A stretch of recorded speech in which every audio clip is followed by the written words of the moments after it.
Graças a Deus. Você trouxe a sua Bíblia? A espada, a palavra de Deus? Amém? Nós vamos estar ministrando agora a quarta mensagem da série que nós estamos trazendo, que temos analisado alguns personagens do Antigo Testamento, eventos da vida desses personagens que tipificam, que apontam para a pessoa do nosso Senhor Jesus Cristo.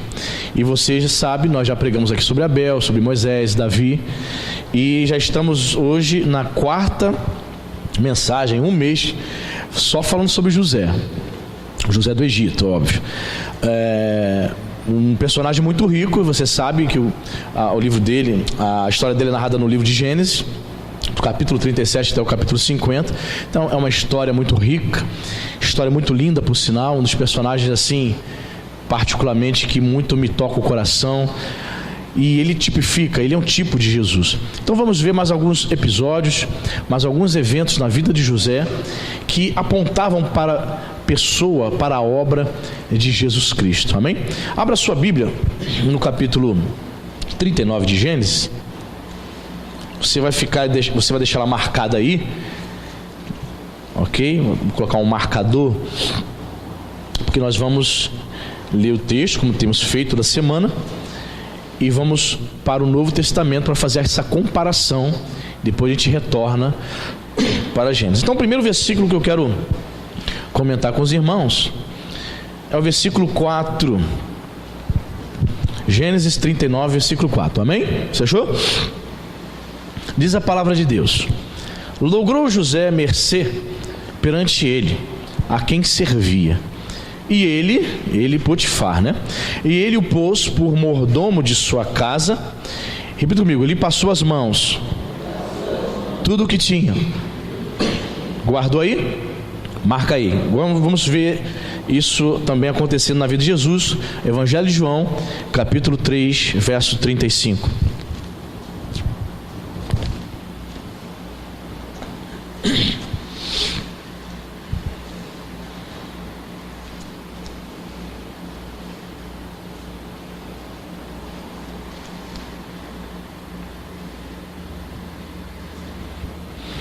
Evangelho de João, capítulo 3, verso 35. Você achou?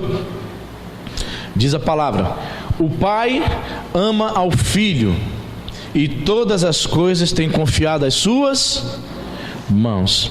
Se percebe?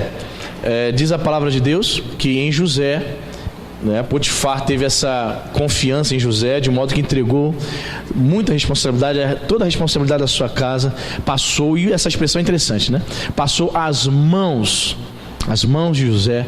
José recebe a autoridade de Potifar. Em Jesus, o texto é simples, mas é profundo. O Pai ama ao Filho, e todas as coisas têm confiado em suas mãos. O que seriam todas essas coisas, irmãos? A maioria dos estudiosos vão dizer que todas as coisas se referem ao fato do Pai ter confiado ao Filho todo o plano de execução, o plano de salvação do homem, o plano de execução da humanidade. Foi necessário que Jesus, a segunda pessoa da Santíssima Trindade, viesse a esse mundo, encarnasse. João 1,14 vai dizer isso: e o Verbo se fez carne, encarnou, habitou entre nós, cheio de graça e de verdade, diz a palavra de Deus. Então, o Pai envia o Filho, ama o Filho ao ponto de enviá-lo para nos salvar. E o Filho recebe da mão do seu Pai todas as coisas, a autoridade para executar aqui nessa terra o plano de salvação.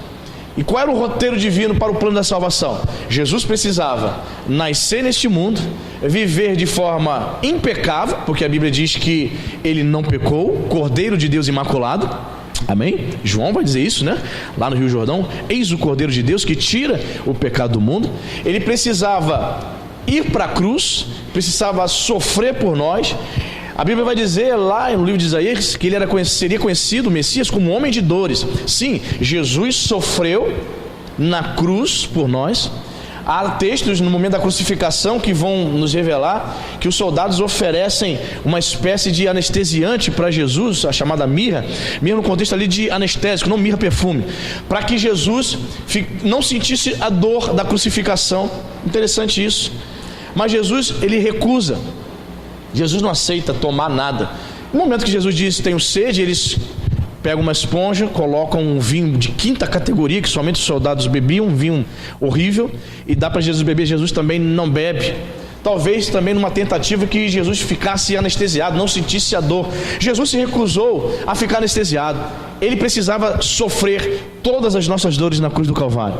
E ao sofrer, morre, ressuscita ao terceiro dia. E diz a Bíblia que ele está sentado à direita de Deus Pai. Pois bem, Jesus, de fato, de verdade, recebeu toda a autoridade. O Pai confiou às mãos desse Jesus todo o plano da execução da salvação. E ele conseguiu realizar tudo isso. Amém, irmãos? Graças a Deus. Você sabe que Jesus ele foi tentado no deserto. Todos nós sabemos aqui que após ele ser batizado, ele vai passar por uma tentação violenta por 40 dias, Satanás tentando ele no deserto. Jesus vence essa tentação. Muitos de nós achamos que após aquela tentação do deserto, não haveria mais tentações. É claro, né, irmãos, que Satanás continuou de todas as maneiras tentando impedir que o nosso Senhor Jesus Cristo não fosse para a cruz. Outro momento de ápice, onde o texto bíblico não revela explicitamente que Satanás estava ali. Não há um texto dizendo assim: e Satanás estava ali ao lado de Jesus no Getsêmani, fazendo de tudo para que ele desistisse da sua missão. Não há um texto como esse, bem claro, mas está subentendido, obviamente, que o diabo estava ali, que Satanás não queria que ele fosse para a cruz, ao ponto, você sabe, de o próprio Jesus orar dizendo: Pai, se possível, passe de mim este cálice, mas que não seja feita a minha vontade, mas a tua vontade. A vontade de Deus é que ele fosse para a cruz, a vontade de Deus é que ele sofresse. Mas Jesus, como homem, obviamente, foi tentado, recebeu a sugestão de Satanás para não ir para a cruz, mas graças a Deus, o Pai confiou às mãos de Jesus todo o plano da salvação, de modo que ele conseguiu executá-lo. Amém, queridos? Graças a Deus. Aí os teólogos, irmãos, né, os estudantes da Bíblia, gostam de especular bastante. Aí surgem perguntas assim, em debates nos seminários, do tipo: e se Jesus não tivesse ido para a cruz? Veja bem, o plano de salvação já estava na mente divina desde a fundação do mundo. Perfeito? Deus, presta atenção, irmãos, Deus não foi pego de surpresa quando Adão e Eva caem no jardim. E Deus, fui pego de surpresa, agora o que eu faço? Deus não foi pego de surpresa. O plano de redenção já estava na mente de Deus desde a fundação do mundo. Aí os teólogos, os estudantes ficam se questionando: e se Jesus não tivesse ido para a cruz? O que Deus faria? São questões que a gente fica especulando, né? Pastor, se Jesus não tivesse ido para a cruz, e aí? Deus iria arrumar outro jeito para que pudéssemos ser salvos? Certamente. Mas certamente, queridos, o Senhor Jesus, ele aceitou esse plano e conseguiu concretizar. Amém, irmão? Bendito seja o nome do Senhor. É por isso que o apóstolo Paulo, desenvolvendo essa teologia dele lá em Romanos capítulo 5, vai dizer que Jesus é o segundo Adão. Por quê? Porque o primeiro Adão caiu, falhou. O segundo Adão, Jesus, ele permaneceu fiel e cumpriu com o plano de redenção até o fim. Amém, irmãos? Coisa linda, né? José recebe toda a responsabilidade do seu senhor Potifar lá no Egito. Potifar entrega em suas mãos toda a autoridade sobre aquela casa. E o pai, veja bem, a tipologia, percebeu o link? A tipologia, o pai entrega nas mãos do filho toda a autoridade, todo o poder. Interessante isso, né, irmãos? É importante você ter esse entendimento, porque existem pessoas que acreditam em Deus parcialmente. Como assim, pastor? Por exemplo, elas acreditam que Deus pode curá-la, por exemplo, de uma doença, de uma diabetes. Ela acredita que Deus pode curá-la de uma dor de cabeça. Mas se ela tiver algum câncer gravíssimo, o médico dizer para ela assim: você tem 3 meses de vida, ela não acredita que Deus pode curá-la. Então a crença dela em Deus é uma crença parcial. Ela não crê que Deus tem todo o poder. Ela nem sequer vai orar, ela já se entrega. Não acredita. A questão da soberania de Deus, se vai curar a pessoa ou não, já é outra história. Eu estou falando aqui da crença individual do indivíduo, da pessoa, dela orar acreditando que se ela ficou doente ela pode ser curada. Se ela vai ficar curada ou não é outra situação. Soberania de Deus. Entende? Então há pessoas que acreditam em Deus, que Deus pode realizar pequenos milagres, podemos assim dizer. E os grandes milagres? E as coisas impossíveis? O Senhor Deus, eu quero dizer para você aqui, Jesus recebeu toda a autoridade do Pai, amém? Confiou nas suas mãos todas as coisas. O nosso Deus domina todas as coisas. Por isso que ele é chamado de Senhor, amém? Vamos repetir novamente o versículo. O Pai ama ao Filho, repita comigo, todas as coisas. Tem confiado as suas, ele tem controle de tudo, todo o poder, toda a autoridade. E sobretudo, irmãos, é importante frisar, ele tem tanto poder que ele foi o único capaz de morrer na cruz para nos dar vida eterna. Nenhum profeta pôde dizer isso. Jesus disse que João Batista seria conhecido como o maior de todos os profetas, mas João Batista não teve coragem de dizer: venham a mim porque eu vos dou vida eterna. Ele não era louco. Venham até mim, eu tenho esse poder. Só Jesus pôde dizer: vinde a mim, todos vós que estáis cansados e sobrecarregados e oprimidos, que eu vos aliviarei. Só Ele. Eu vos dou vida eterna. Somente Jesus. Por quê? Porque Ele recebeu essa autoridade do Pai. Amém, irmão? O Pai confiou em suas mãos. Então vemos aqui nessa manhã a primeira tipologia: autoridade e poder sendo entregue nas mãos de Jesus. Assim também foi com José no Egito, recebendo autoridade e poder nas suas mãos do seu senhor Potifar. Voltemos agora para Gênesis 39. Vamos ver aqui mais uma tipologia.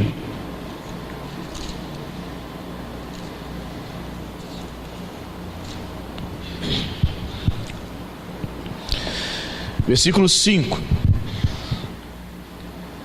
Gênesis 39, 5 diz: e desde que o fizera mordomo de sua casa e sobre tudo o que tinha, o Senhor Deus, abençoou a casa do egípcio, de Potifar, por amor de José.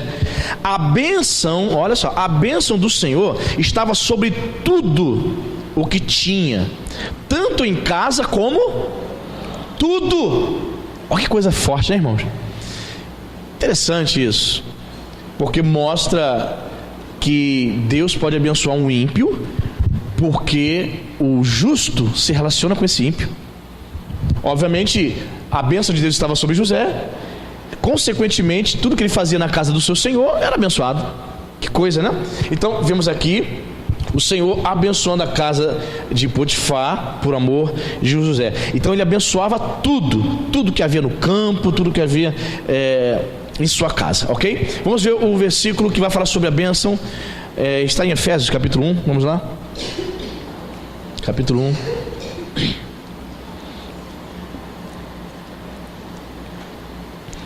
Efésios capítulo 1.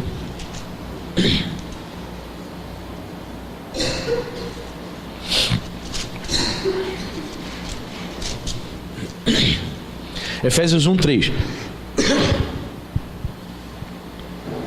Olha que interessante, irmãos.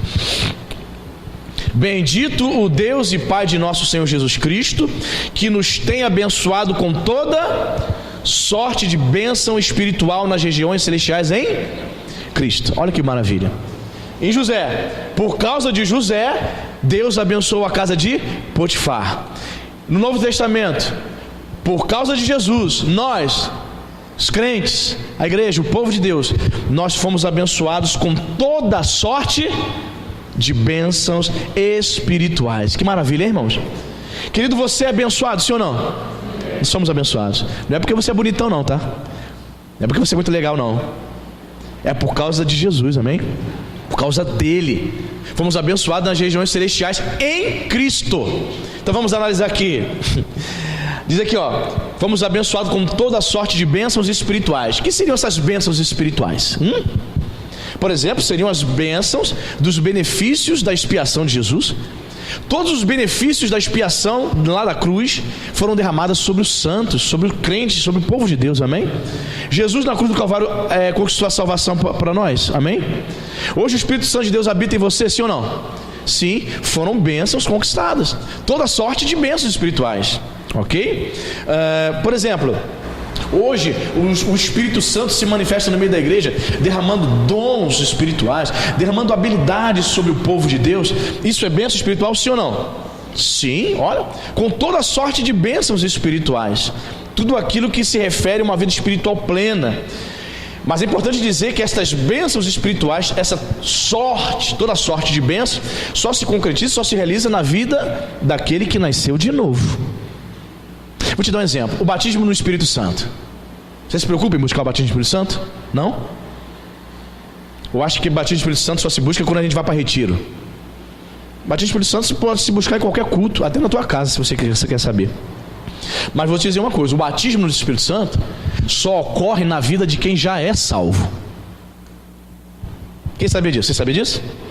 O batismo no Espírito Santo é uma bênção pós-salvação, pós-nascimento de novo. Não existe uma pessoa que for batizada no Espírito Santo com evidência em línguas estranhas que não é salva, que não nasceu de novo, que não teve um encontro com o Senhor. Por isso o batismo no Espírito Santo acontece na vida de quem já é salvo. Então o indivíduo que chega na igreja, ele precisa buscar primeiramente ter um encontro com Deus, ter experiência do novo nascimento, depois busca o batismo no Espírito Santo. Não é o contrário. O batismo no Espírito Santo podemos dizer que é um resultado destas bênçãos espirituais, sim ou não? Toda sorte de bênçãos espirituais. E essa expressão, nas regiões celestiais, o que significa isso, pastor? Significa que estas bênçãos são oriundas, elas provêm do céu, provêm do alto. Essas bênçãos espirituais têm a sua origem em Deus. Por isso essa expressão, nas regiões celestiais. Termina o versículo dizendo o quê? Repita comigo: em Cristo.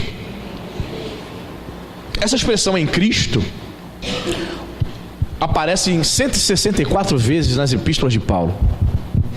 Em Cristo, está em união com Ele, está em comunhão com Ele.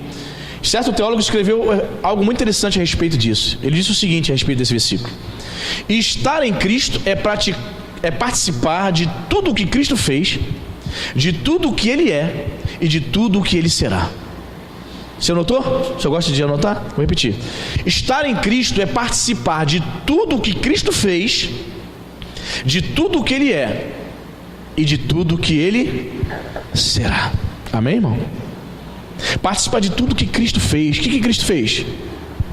Morreu na cruz e nos deu salvação. Amém? O que Ele é? O que Jesus é? Senhor, Salvador. Ele precisa ser Senhor e Salvador da tua vida. Estar em Cristo é participar de tudo que Ele será. No futuro, Ele, claro, Ele já é rei, mas no futuro bem próximo, Ele voltará e reinará sobre as nações. Amém? É participar do reinado de Cristo. Interessante que os crentes hoje vão viver nas suas vidas assim, não pensam nessas coisas não. A Bíblia diz que os crentes, nós cristãos, nós reinaremos com Cristo, irmão. Pastor, não consigo ser gerente nem de uma padaria, pastor, nem de uma portinha de uma lojinha de roupa. Quanto mais reinar, eu vou reinar com Cristo. Pois é, sou eu que digo isso não. É a palavra de Deus, irmãos. Nós reinaremos com Cristo. Estar em Cristo significa que eu vou participar disso, amém, irmão? Coisa forte, né? Eu vou reinar com o Senhor, habitarei na eternidade com Deus. Há um reinado que Ele vai reger as nações. Percebe isso? Muitos crentes ignoram isso. É impressionante. Mas não ignora essas coisas não, irmãos. Estava falando na quinta-feira, né? Citando João 14, versículo 1 e 2. Na casa de meu pai há muitas moradas. Eu até falei aqui, puxa, muitas pessoas, muitos crentes vivem de aluguel, né? Bem, se você não conquistar a tua casa própria nessa vida, pelo menos há uma morada celestial te esperando, amém, irmão? Muitas moradas. Porque o conceito popular é que muitos crentes acham isso, que você vai ficar lá na eternidade, lá no céu, flutuando nas nuvens com os anjos e tocando harpa. Irmão, essa ideia aí de céu é uma ideia popular. É uma ideia que você vê nos desenhos animados e nos filmes. A Bíblia diz que nós teremos morada. O que eu faço com uma morada? Com uma mansão celestial? O que eu faço? O que eu faço com uma casa? Você mora. Haverá moradas para os filhos de Deus. Como é que vai ser, pastor? Um prédio? Uma casa? Não sei. A Bíblia diz que haverá morada. Ou seja, uma vida muito dinâmica lá no céu, com o corpo transformado por Cristo Jesus, o corpo ressurreto em glória. Olha quantas coisas Deus tem prometido para nós. Toda sorte de bênçãos espirituais aqui nessa vida, e a eternidade com Deus no porvir. Amém, queridos? Então nós vimos aqui essa tipologia, percebe? Por causa de José, a casa de Potifar foi o quê? Por causa de Jesus, toda sorte de bênçãos espirituais são derramadas sobre os crentes, amém, irmão? É por causa dele, irmão. É por causa de Jesus que eu estou aqui. Você não veio aqui nesta manhã porque você acha o pastor Anderson espetacular. Pastor Anderson é um caramba, que dom da oratória, maior pregador do Brasil. Não é isso? Não. Por misericórdia, sei que por causa de Jesus estou aqui, pregando aqui para os irmãos. Houve um chamado especial. Então eu entendo que foi ele, é por causa dele. E os irmãos se submetem ao pastoreio do pastor Anderson, porque entende que o Senhor o chamou também para ser ovelha do pastor Anderson. Tudo isso acontece por causa dele. Sou seu pastor por causa de Jesus. Você é minha ovelha por causa de Jesus. Toda sorte de bênçãos espirituais, irmão. E essa comunhão que nós temos, a convivência uns com os outros, lidando com pensamentos diferentes, cada um que tem um pensamento diferente, irmão. Tem gente aqui que gosta de sair a beça, né? Pastor, olha, eu não gosto de ficar em casa, pastor. Olha, eu gosto de ficar no portão da rua, gosto de ir na pracinha. Todo dia eu tenho que sair. Estou agoniado. Tem gente que só gosta de ficar o quê? Em casa. Quem gosta de ficar mais em casa, assim? Eu também, eu sou. E aquelas pessoas que convivem com você, que gostam de sair, tem um pouquinho às vezes de discordância, né? Vamos sair hoje, vamos para a pracinha comer hot dog. Aí aquele que quer ficar em casa, lendo um livro, vendo um filme, ou fazendo nada, fala assim: caramba, vi aquilo dali como se fosse algo, o fim do mundo. Somos diferentes, né, irmão? E essas diferenças também acontecem dentro da igreja, no meio do povo de Deus. De vez em quando algumas ovelhas começam assim, ó, dar cabeçada uma na outra, assim, pastor, opa, calma aí, pastor tem que vir. Porque existem diferenças, pensamentos diferentes, sabe? Mas em tudo isso, até mesmo nas diferenças, eu vejo toda a sorte de bênçãos espirituais no meio do povo de Deus. Só não enxerga isso quem não tem visão, irmão. Não consegue enxergar a bênção de Deus. Por exemplo, existem pessoas, elas se convertem.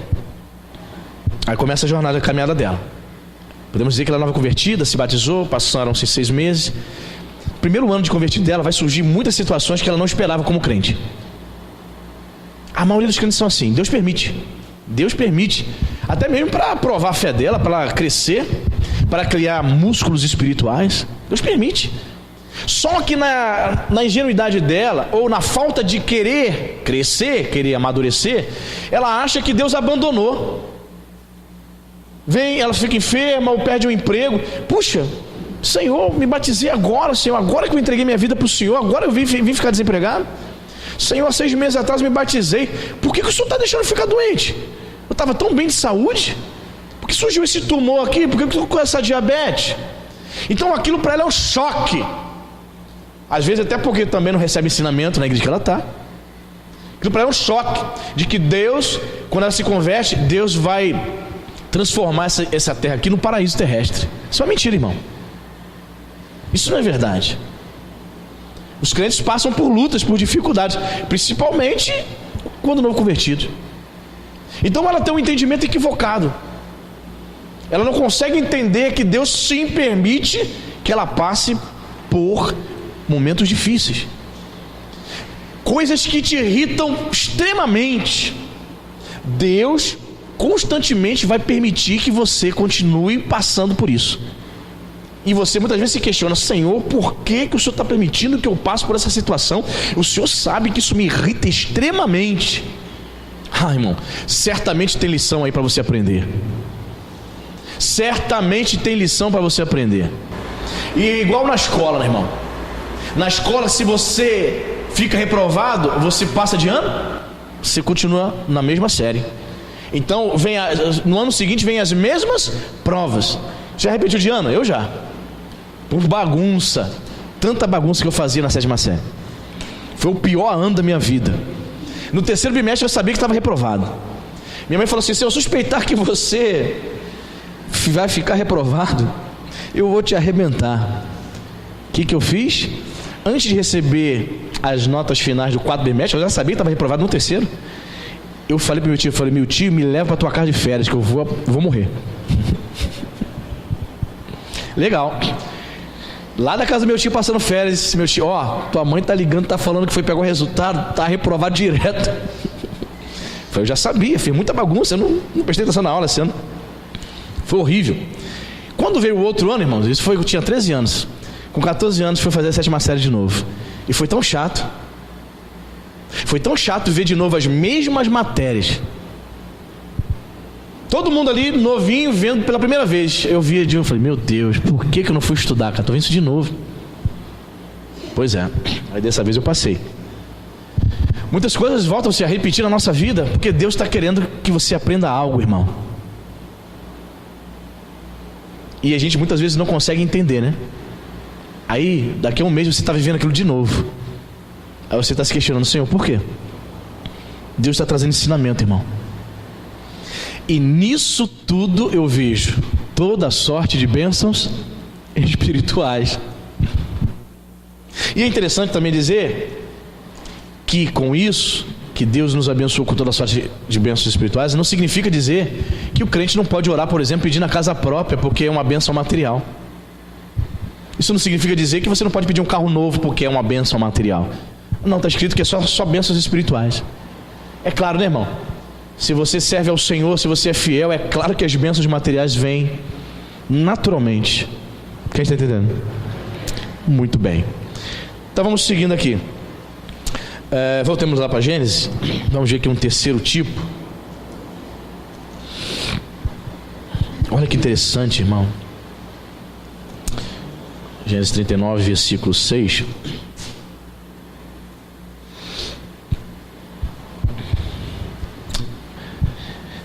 Versículo 6, 39, Gênesis.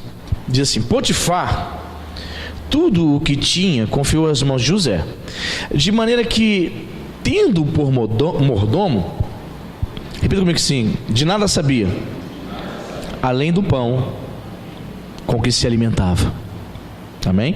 E diz: José era formoso de porte e de aparência. Olha que interessante, irmãos.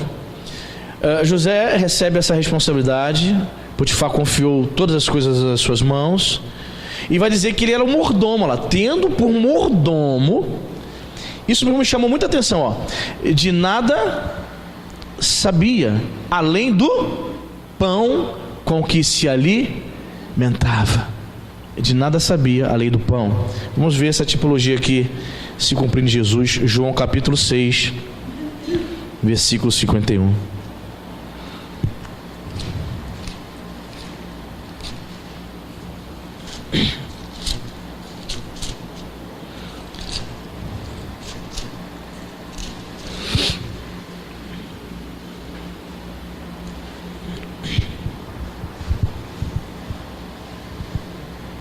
João 6,51.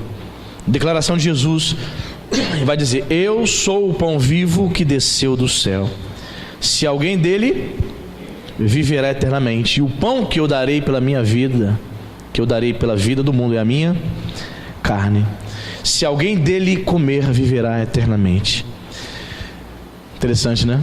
José, obviamente, falando de um pão físico, ele vai dizer, o texto vai dizer que ele era um mordomo, e José de nada sabia, além do pão com que se alimentava. Ele não sabia de nada. Se perguntasse qualquer outra coisa, eu sei de nada.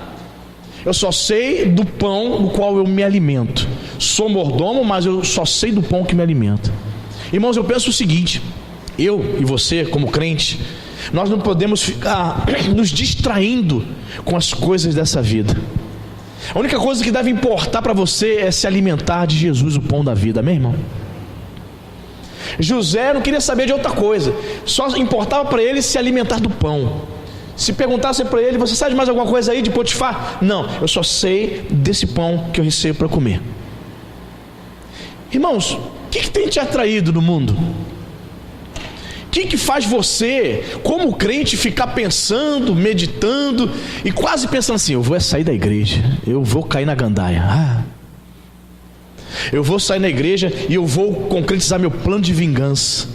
Aquela pessoa, eu não gosto dela, já não falo com ela mesmo, eu vou concretizar meu plano de vingança. Se eu fizer isso dentro da igreja, eu vou trazer problema. O pastor vai fazer gabinete comigo. Eu vou sair da igreja para poder concretizar. Eu não consigo ser crente de verdade mesmo, então eu vou cair na gandaia mesmo.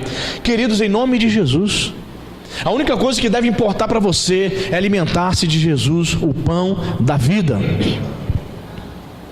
Se alguém dele comer, viverá eternamente. Há uma promessa. Ele está falando aqui do seu sacrifício. E o pão que eu darei pela vida do mundo é a minha carne. A carne, o corpo de Jesus, foi encravado na cruz, irmão. E a crença nesse sacrifício nos traz vida eterna. Por que as pessoas estão crendo em tantas outras coisas? Me mandaram um vídeo ontem, né? É engraçado, mas ao mesmo tempo é trágico. Uma igreja, me parece ser fora do país, uma pseudo-pastora, o vídeo já começa ela no chão, diante do altar. Não sei quantos viram isso aqui. E supostamente ela teria morrido ali. E ela promete morrer e ressuscitar a partir do momento que os crentes se levantarem e entregar ofertas e os dízimos em cima dela, no corpo dela. Quantos viram esse vídeo aí? Viu esse vídeo? Meu Deus! Aí, ela deitada no chão, irmãos, o povo vindo, jogando notas, dinheiro assim, em cima do corpo dela. Aí tem mais ou menos postaram isso no Facebook, mais ou menos 1 minuto de vídeo. Aí já com uns 20 segundos já começa a dar aquela respirada, já voltando à vida. Foi brincadeira, irmão. O povo é tão ignorante, biblicamente falando, que não se apercebe, não se atenta para uma tragédia dessa. Não consegue identificar que isso é uma aberração, uma heresia, que isso é antibíblico, que isso é o demônio. Como é que pode a pessoa... Eu vou chegar aqui no momento do ofertório, irmãos, vou morrer agora. Aí eu caio, estou morto. Só vou levantar quando entrar aqui R$1.000 nessa noite. Que isso, irmão? Isso é alimentar-se de Cristo, o pão da vida, mano. Isso é viver um misticismo barato, um cristianismo barato, sabe? Aí essa expressão graça barata, quem vai ensinar essa expressão? Foi um pastor luterano que morreu perseguido por Hitler na Segunda Guerra, pastor Dietrich Bonhoeffer, pastor alemão. Não é o cachorro não, pastor alemão, um pastor luterano da nação alemã. Vamos desenhar, às vezes é necessário, né? Esse pastor, ele foi perseguido e começou a pregar contra o nazismo. Tudo que Hitler fazia, ele começou a pregar na igreja dele. Ele foi preso e morreu na cadeia por conta disso. Mas ele escreveu vários livros na cadeia.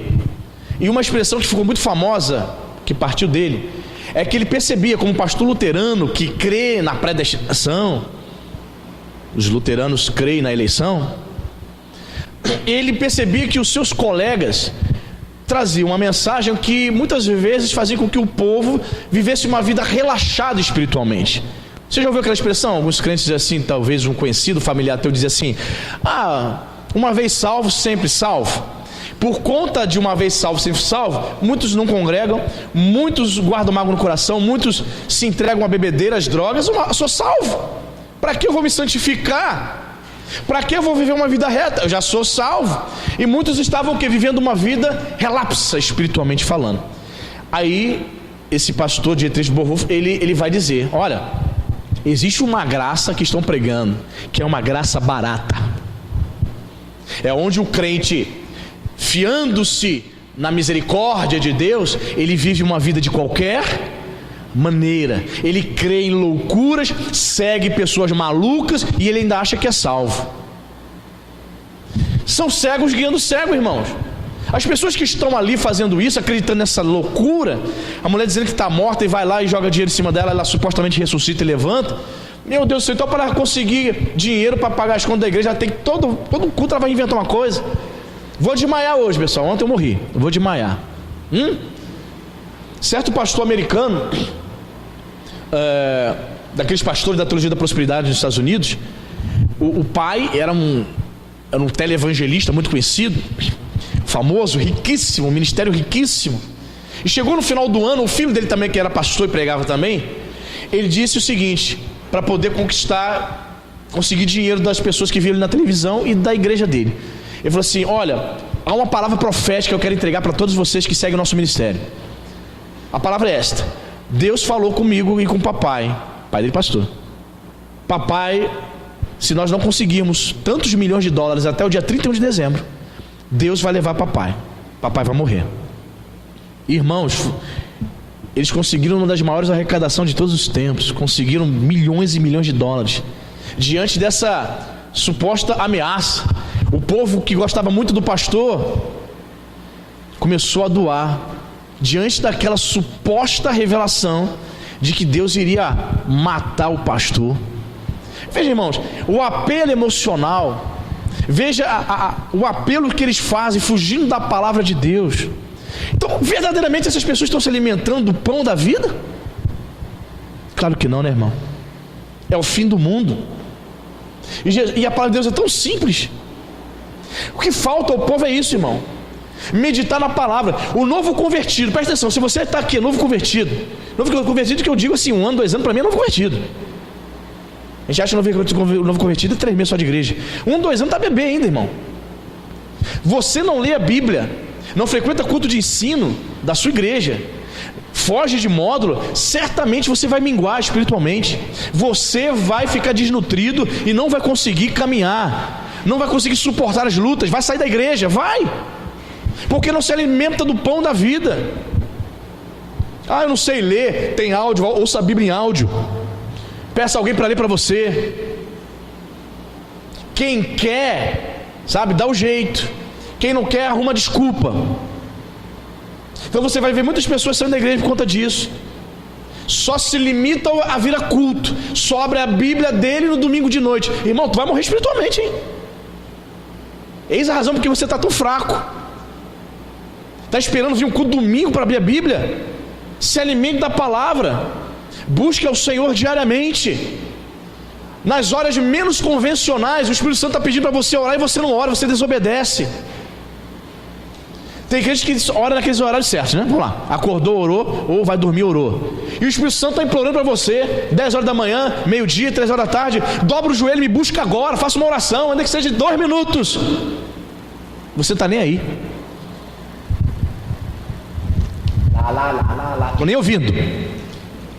Não quero ser crente de verdade, não. Quero ser crente de domingo. Alimentar-se do pão da vida é isso: buscar ouvir a voz do Espírito Santo. Eu sou o pão vivo que desceu do céu, se alguém dele comer, viverá eternamente. Para José nada importava senão comer o pão. Para mim e para você nada mais importa senão alimentar-se de Jesus, o pão da vida, irmão. Nada mais importa. Porque eu quero curtir a vida, pastor. Fala isso para mim não. Fala não. Você quer curtir a vida? Como assim? Querido, presta atenção: a vida só tem sentido quando você serve a Jesus, irmão. O verdadeiro sentido está em servir a Deus. Por isso, desde moleque, desde os 15 anos, servindo ao Senhor, ininterruptamente. E não me arrependo. E agora tem um grupo de crentes dizendo o seguinte: não, pastor, não pode servir a Deus com tanta ênfase, senão o senhor vai ficar depressivo e vai se matar, como tem muitos pastores morrendo aí. Não, irmão, não leva mal não. Concordo com você não. Não concordo com você não. Diz a Bíblia, diz as Escrituras, que o Senhor Jesus, como homem, não se esqueça disso, ele esteve aqui por 3 anos, vivendo intensamente o ministério. Diz a Bíblia que chegava à tardinha, ele curando, ele atendendo, ele ensinando, não tinha tempo de comer, ao ponto dos discípulos perguntarem: mestre, está com fome? Come, mestre. Só uma comida que me satisfaz: fazer a vontade do meu Pai. Humanamente falando, Jesus estava caminhando mal, estava deixando de se alimentar. Se um pastor começar a deixar de se alimentar por causa do ministério, o que vamos dizer? O que vamos dizer? Pastor, cuidado, o senhor está deixando de almoçar, de jantar. Você tem a sua família, tem a igreja aí, pastor, vai cair durinho aí no altar, estiver pregando, hein? Mas Jesus passou pela mesma crítica dos discípulos: mestre, para comer. 5 horas da tarde, o senhor não tomou café, não almoçou? Vai dar estafa, vai ficar com depressão, vai se matar, hein, mestre? Não. Ele vai dizer que a comida dele consistia em fazer a vontade do Pai. Quem está se alimentando do pão da vida, você crente que está se alimentando do Pai, de Jesus, desse pão, não vai ficar depressivo para se matar, meu irmão. Não vai se estiver vivendo a verdade, se estiver vivendo a palavra. Agora, se você der brechas, você pode ficar depressivo. Satanás se aproveita da situação, aí começa a sugestionar um monte de coisa, e você vai ver várias notícias que nós temos visto aí nas últimas semanas. Pastora se suicida, pastor se suicida. Tá, virou moda agora. Todo dia de sente me mostra aqui, ó, mais um. Ontem recebemos aí uma menina, uma pastora, não sei onde, ela de Goiás, 36 anos. Mais uma que tirou a própria vida. Eu me questiono muitas questões aí. Eu fico pensando em muitas questões. Será que a palavra de Deus é mentirosa, irmão? A palavra de Deus é mentirosa? Quem disse não? Bruno? Não, né, Bruno? É isso aí. Não é mentirosa, Bruno, de fato. Não, irmão. Jesus estava fazendo a obra de Deus, ao ponto dos discípulos perceberem que isso lhe daria uma estafa. Eu não estou dizendo aqui que você não pode descansar, meu irmão. Todos nós precisamos descansar. Eu não estou falando isso. Mas existem situações que muitas vezes as demandas exigem o além, o extremo. E você vai. As demandas eram tantas que exigiram o quê? O extremo de Jesus, ao ponto de Jesus não conseguir parar para almoçar. Ele estava fraco, estava cansado, ao ponto dos discípulos fazendo uma crítica, né? Quando os discípulos dizem assim, mestre, para comer, é uma crítica velada, mas é. Mestre, o senhor não está cuidando do seu físico, mestre. O que é isso? Melhor o senhor se alimentar. Para continuar curando, o senhor precisa estar fortinho. Aí ele dá essa resposta, irmãos, que serve para nós. A minha comida é fazer a vontade do meu Pai. Então você que serve a Deus, você que faz a vontade do Pai, querido, eu penso que você vai chegar sim, 70, 80 anos, com a sua mentalidade boa, saudável. Você vai chegar bem espiritualmente. Você vai chegar, vai morrer em abundância de dias servindo a Deus. Mas agora estão tentando me convencer de que todo mundo tem que ficar doente na igreja e cometer suicídio. Tem pastor calvinista, o Augusto Nicodemos, que tem uma declaração, ele está dizendo: quem é eleito, quem é escolhido, predestinado, mesmo cometendo suicídio, vai para o céu. Olha, isso é do diabo, irmão. Cuidado, hein? A gente até gosta de algumas frases de Augusto Nicodemos, os pastores calvinistas, a gente até curte, posta, mas muito cuidado, hein? Pastor José Mabessa, calvinista roxo, tem umas frases bonitas, mas cuidado. Todos eles têm esse pensamento: se eu sou predestinado, cometo suicídio, logo sou salvo. Isso é do diabo, hein? Imagina o diabo falando isso no ouvido do crente: você é predestinado, você é eleito, está passando por problema, com dificuldade, depressão profunda, se mata porque você é salvo. Cuidado, irmão, com as sugestões de Satanás. Muito cuidado com essa ideia que você pode se entregar. Se entregue. Primeiros sintomas de depressão, é isso mesmo, se entregue. Se entregue. A pessoa pode ficar com esses sintomas, mas ela tem que continuar buscando a Deus, irmão. Ela tem que continuar orando, continuar buscando, crendo, lutando contra isso. E em Cristo você vai vencer. Em Cristo. Em Cristo. O Espírito Santo, nosso Senhor Jesus, é maior do que qualquer doença, irmão. Doença emocional, física, qualquer doença. Só que é necessário você se alimentar desse pão aqui, ó. O pão vivo, Jesus de Nazaré. Crer no seu sacrifício, que ele é poderoso para te libertar, para te curar. Crer no Evangelho integral. Nada a ver com missão integral, mas no Evangelho na íntegra, na essência. Jesus cura, salva, liberta, batiza com o Espírito Santo e vai voltar. Isso que é o Evangelho total. Simples, objetivo e total. Faça como José, se alimente somente do pão. Amém? Quarta tipologia, vamos lá. Gênesis 40.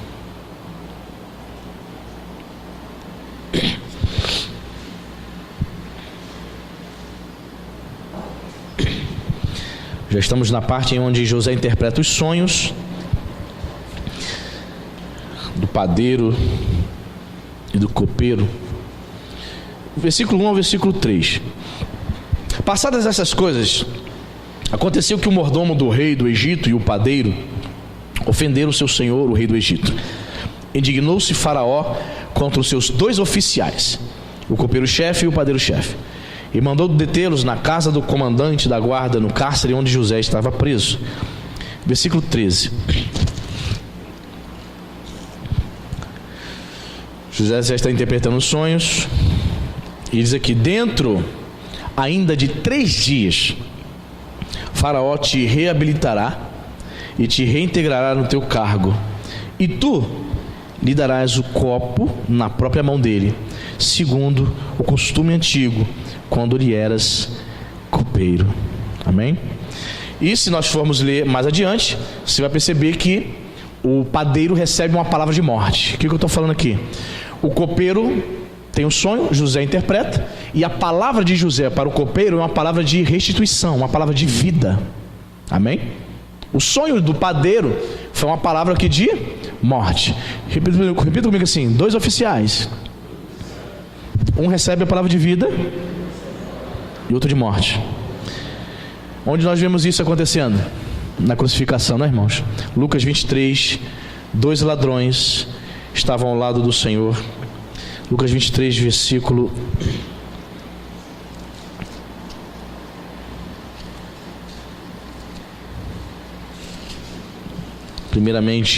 32.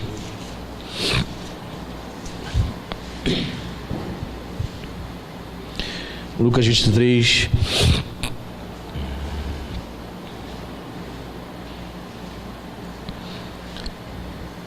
É o versículo 39, né? Um dos malfeitores crucificados blasfemava contra ele, dizendo: não és tu o Cristo? Salva-te a ti mesmo e a nós também. Respondendo-lhe, porém, o outro repreendeu, dizendo: nem ao menos temes a Deus, estando sob igual sentença? Nós, na verdade, com justiça, porque recebemos o castigo que os nossos atos merecem, mas este nenhum mal fez. E acrescentou Jesus: lembra-te de mim. E acrescentou: Jesus, lembra-te de mim quando vieres no teu reino. Jesus lhe respondeu: em verdade te digo que hoje estarás comigo no paraíso. Interessante, né? Aqueles dois que estavam, os 2 oficiais que estavam presos com José, José interpreta o sonho e traz a palavra de vida para um somente. O copeiro voltaria a servir a Faraó. E o padeiro todo contente: e eu, meu sonho, o que significa? Você,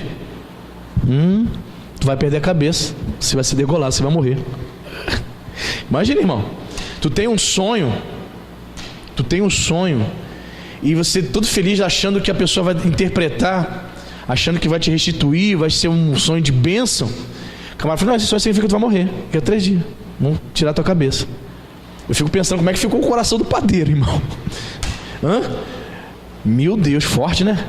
Pois é, 2 pessoas que estavam ao lado de José, uma recebe palavra de vida e a outra uma palavra de morte. 2 indivíduos, 2 malfeitores ao lado de Jesus. Um fica zombando de Jesus. Bem, vamos lá. Jesus é crucificado meio-dia e morre às 3 horas da tarde. Então, no início da crucificação, os 2, diz a Bíblia que os 2 ficavam zombando de Jesus. Só que as horas foram passando, tem um momento que um dos malfeitores, você sabe, ele se arrepende e começa a repreender ao outro ladrão: cala tua boca, rapaz, deixa o sujeito em paz, nós merecemos estar aqui. Ele não, ele é inocente, esse homem é santo. Obviamente, quem sabe, esse ladrão tenha ficado sabendo dos milagres de Jesus, dos ensinamentos de Jesus, e ele via realmente, de fato, inocência no Senhor, ao ponto dele fazer um pedido estranho, mas extremamente espiritual. Aí eu fico a pensar: será que em algum momento esse ladrão esbarrou com Jesus em seu ministério? Ouviu, ainda que por pouco tempo, Jesus pregando acerca do reino de Deus? Porque ele vai fazer um pedido de uma pessoa que tinha um conhecimento. Olha só, quando entrares no teu reino, ele sabia que Jesus pregava acerca do reino de Deus. Quando o Senhor entrar no teu reino, mestre, lembra de mim? Veja bem, irmãos, até os apóstolos tinham dificuldade para entender que Jesus precisava morrer para ressuscitar. Esse ladrão entendeu que o reino não seria político. Os apóstolos achavam que Jesus iria estabelecer um reino político, físico. Mas esse sujeito aqui teve um entendimento espiritual. Quando entraram no teu reino, ele não olhou para Jesus e disse assim: tá morrendo aqui junto comigo, todo mundo vai para ser sepultado, tá tudo certo. Vai arrumar nada, a gente não vai arrumar nada. Não, ele acreditou que Jesus, no porvir, que a alma dele poderia herdar um reino, queria ressuscitar. Veja a crença desse ladrão, irmão, profunda. Por isso ele faz esse pedido: lembra-te de mim quando entrares no teu reino, quando vieres no teu reino. Ele vai dizer: em verdade te digo que hoje estarás comigo no paraíso. Sim, quando Jesus diz está consumado, a alma de Jesus e esse ladrão que se converteu, que se arrependeu, eles vão para um lugar chamado paraíso. Paraíso, a palavra paraíso tem origem numa palavra persa que significa jardins. O paraíso é um lugar lindo, amém, irmão? Para onde vão as almas dos crentes para aguardar a ressurreição. Eles foram para lá. Hoje, Jesus não estava mentindo.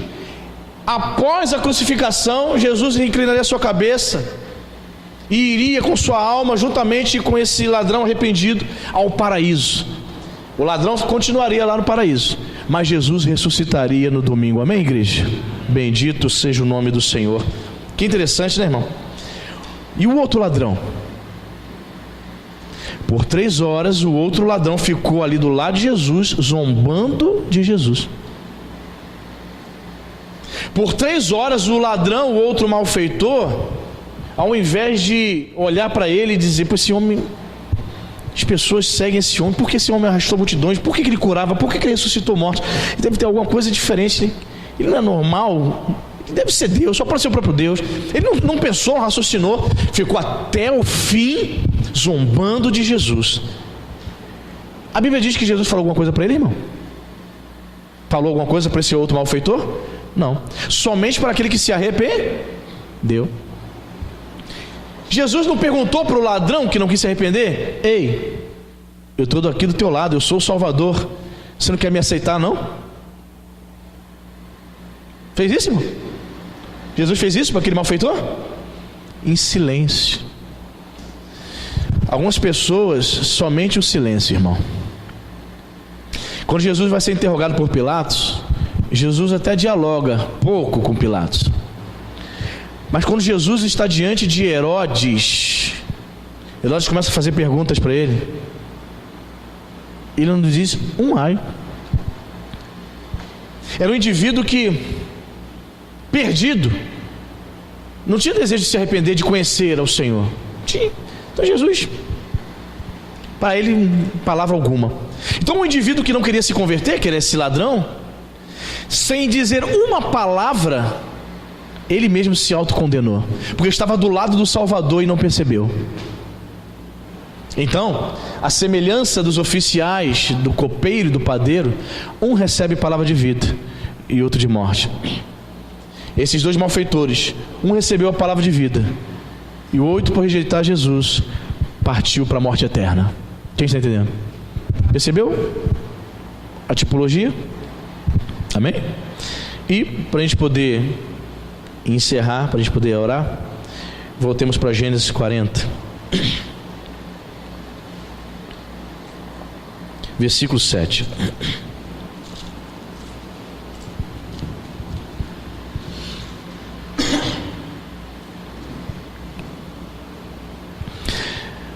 Então perguntou aos oficiais de Faraó, que com ele estavam no cárcere da casa do seu senhor.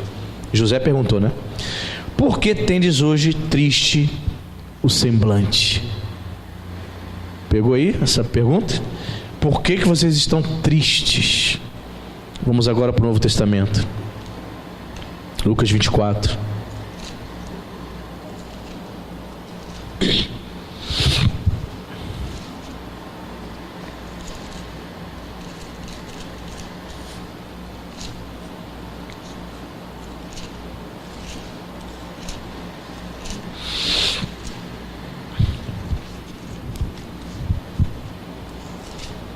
Lucas 24, versículo 17. Os famosos discípulos a caminho de Emaús estavam tristes por causa da morte do mestre, né? E Jesus ressuscita e diz aqui, versículo 17: então lhes perguntou Jesus: que é isso que vos preocupa? E de que ides tratando à medida que caminhais? e eles pararam entristecidos. Percebe? José, como um tipo de Jesus, ele estava lá no cárcere, ele estava na boa, tinha comunhão com Deus, estava resolvido. Era um escravo de bem com Deus. Não era estressado, não estava com raiva da vida, das pessoas. Tem gente que é assim, né? Ela não tem algumas coisas resolvidas na vida dela, é frustrada, ela desconta nas pessoas. Desconta na internet, no Facebook, no WhatsApp, no grupo da família. Ela não é resolvida.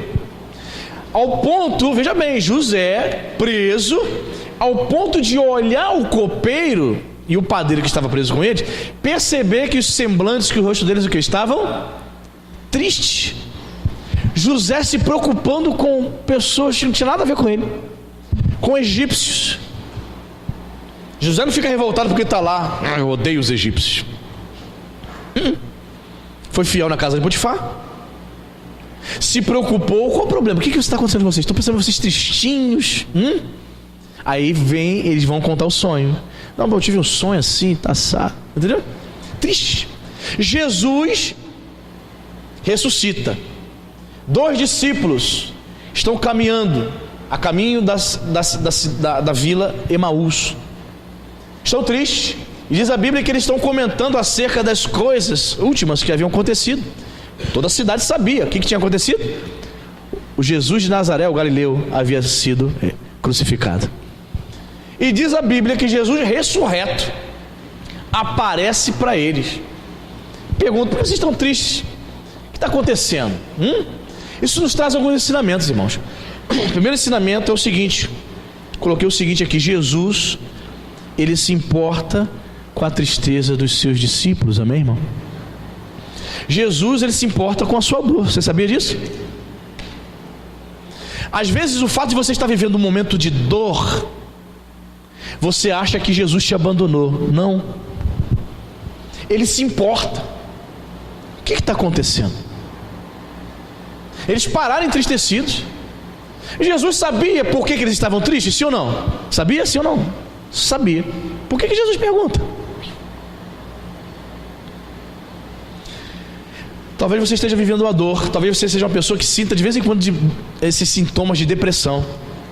Jesus quer que você expresse a sua dor.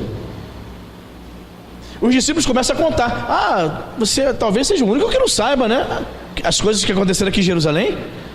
O Jesus e tal, ele foi crucificado. Começou a contar a história. Não sabe, não está sabendo não? Todo mundo na cidade sabe. Então eles começaram a expor: estamos tristes porque nós achávamos que seria ele que iria estabelecer o reino. Nós tínhamos uma expectativa com ele. Vai vendo, irmão, olha só, isso traz lições para nós. Nós tínhamos expectativas grandes com o mestre.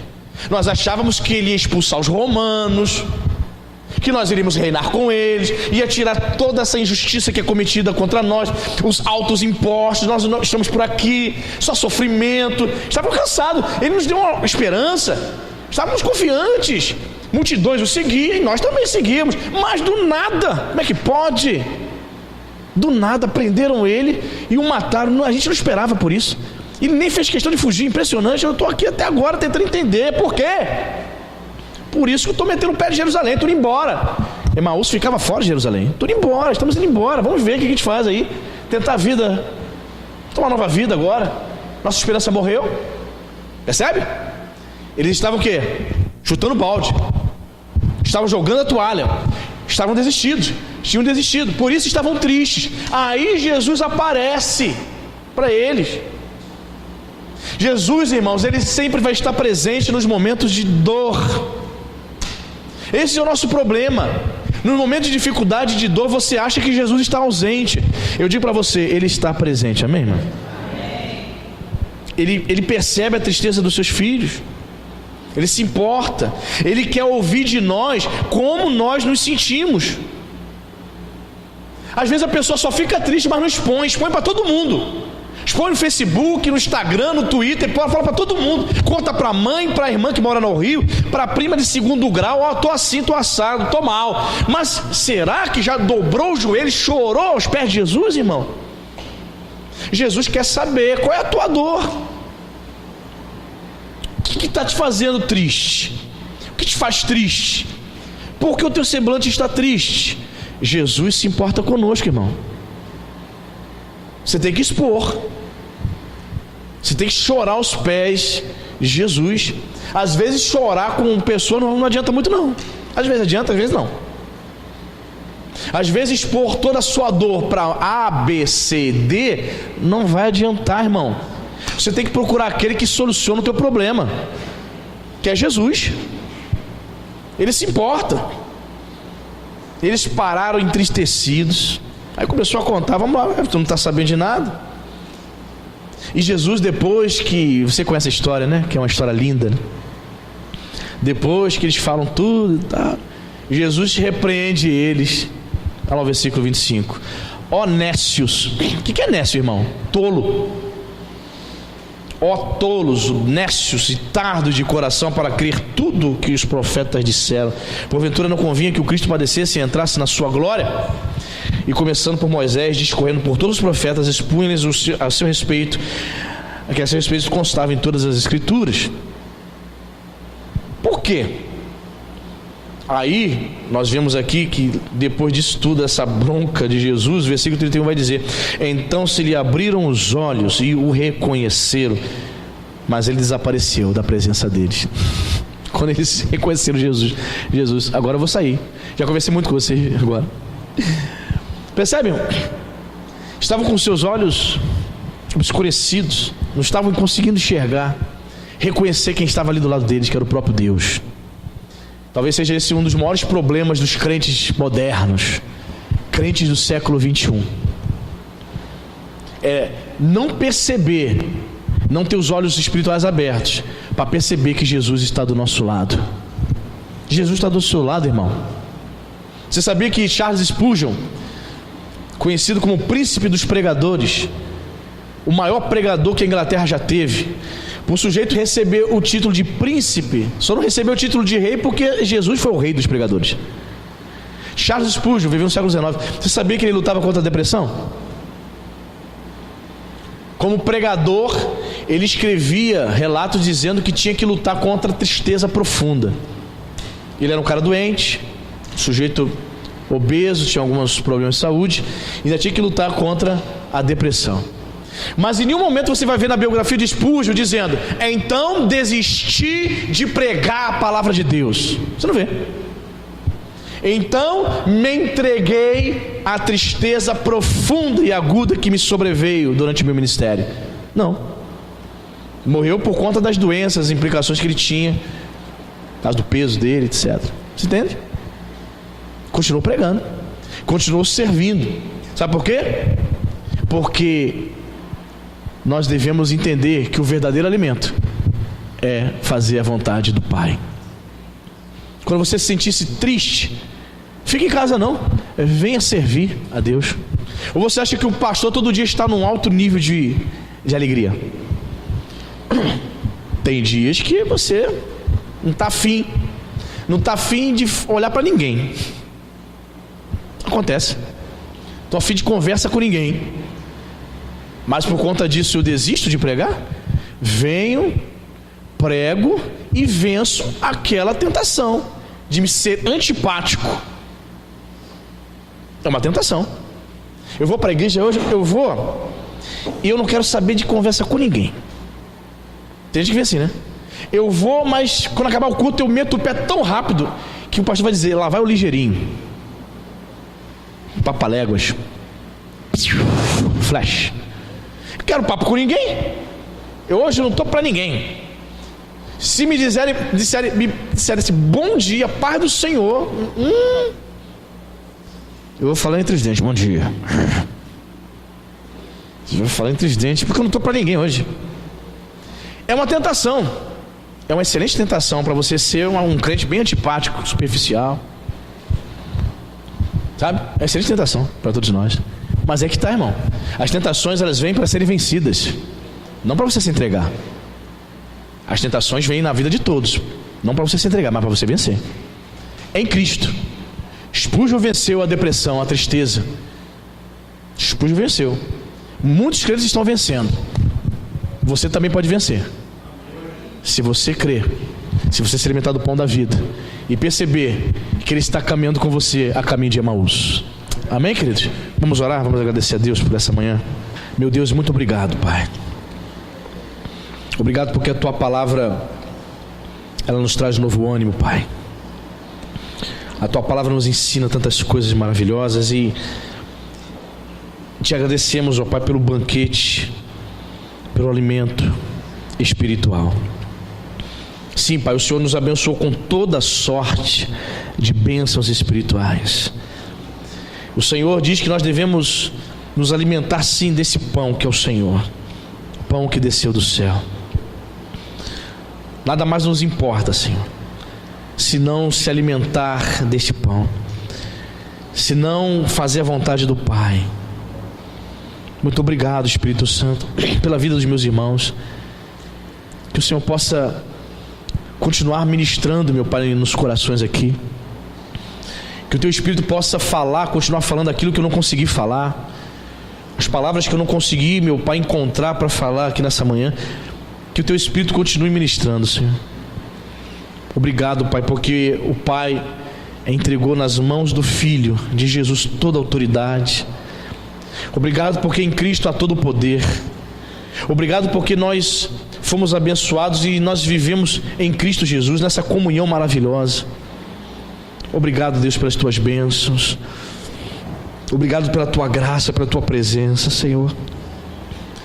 Te damos graças porque quando nós estamos tristes, o Senhor não está distante, o Senhor não está ausente, o Senhor está do nosso lado.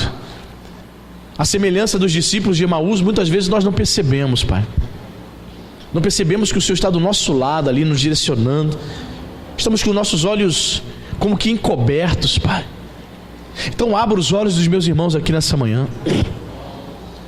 Nos permita perceber, meu Pai, que o Senhor está conosco, mesmo nos dias difíceis, mesmo nos dias de dor, de tristeza. Ah, Senhor, José percebeu que aqueles homens estavam tristes, porque estavam presos. E o Senhor percebe também, Pai, a tristeza de muitos, porque ainda estão presos a algumas coisas, porque ainda estão, meu Pai, encarcerados.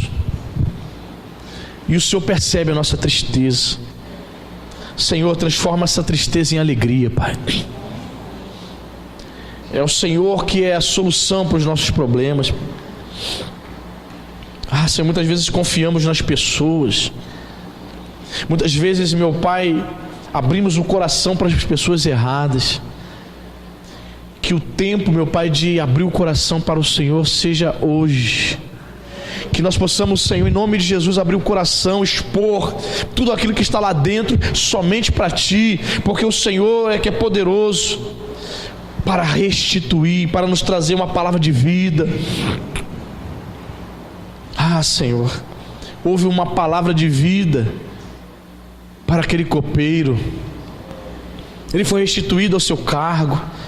Meu Deus, libera em nome de Jesus uma palavra de vida para cada um dos meus irmãos aqui nessa manhã. Que ele receba essa palavra e saia daqui, Senhor, cheio de convicções, cheio de fé, cheio da certeza de que o Senhor caminha lado a lado com ele. Assim como o Senhor estava caminhando lado a lado dos discípulos de Emaús, caminha conosco, Pai. Que nós possamos perceber, meu Pai, a Tua presença maravilhosa. Ajude-nos, meu Pai. Muito obrigado, Deus, por Tua graça. Muito obrigado, Deus, pela Tua palavra. Sim, Espírito Santo, que nós possamos guardá-la em nossos corações. Nos ajude, meu Pai, a praticá-la. Muitos, meu Pai, têm grande conhecimento, mas não estão praticando.